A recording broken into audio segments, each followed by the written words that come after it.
di mana ternyata ekosistem manusia yang terbesar itu adalah berada di dalam usus kita. Dan itu sebabnya mengapa seperti Bapak kedokteran modern ya, Hippocrates itu menyatakan bahwa semua penyakit itu berasal dari usus sebetulnya. Nah, maka kalau demikian pengobatannya harus mentargetkan ke usus, ya kan gitu. Nah, yang bisa mentargetkan ke usus itu adalah makanan, ya kan? Makanya mengapa Hippocrates itu mengatakan jadikanlah makanan sebagai obat.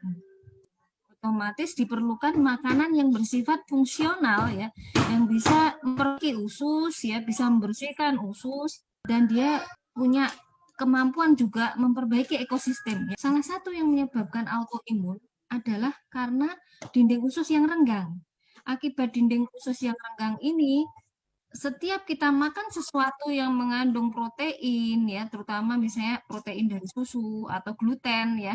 Nah, itu gluten dan protein-protein ini akan masuk ke dalam usus, meresap ke dalam pembuluh darah sehingga dia akan memicu peradangan yang memicu autoimun.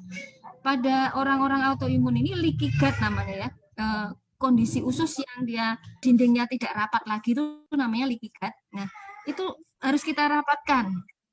Dan kandungan yang ada pada usu maupun suba, keduanya adalah kombinasi yang sangat tepat.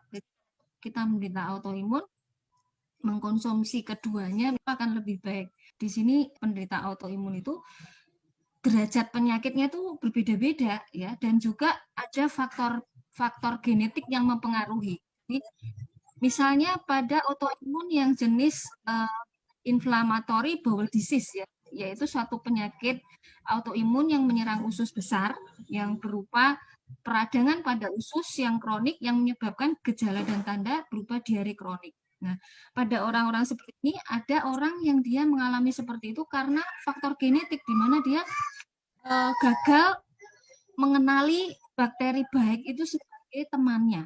Bakteri baik itu sebenarnya kan harus dianggap sebagai teman, tidak boleh kita lawan kan gitu. Nah, pada orang-orang yang mengalami gangguan pengenalan terhadap baik ini, tentunya kita harus sangat hati-hati memberikan ya, karena dia selain dia punya gangguan genetik, dia juga ususnya kemungkinan sudah rusak itu, sudah bolong-bolong ibaratnya.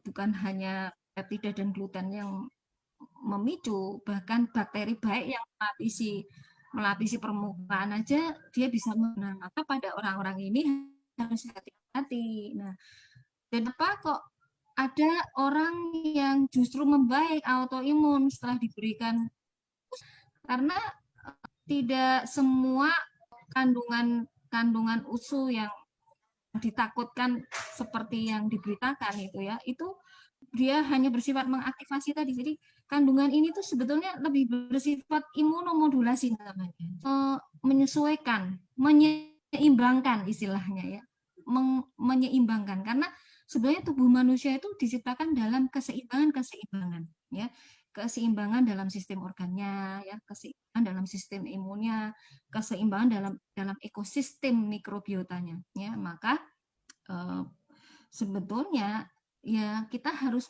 menggunakan terapi-terapi yang mentargetkan usus. Nah, maka sebenarnya kebaikan dari produk-produk AFC itu di situ. Dan sekarang ini eranya pengobatan tuh ke arah sana.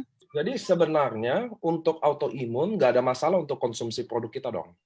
Nggak ada masalah, ini kan hanya makanan. Semuanya efeknya dia bersifat imunomodulasi. Imunomodulasi itu artinya begini, kalau ini dimakan oleh orang yang sistem imunnya berlebihan, maka dia akan menekan sistem imun yang berlebihan.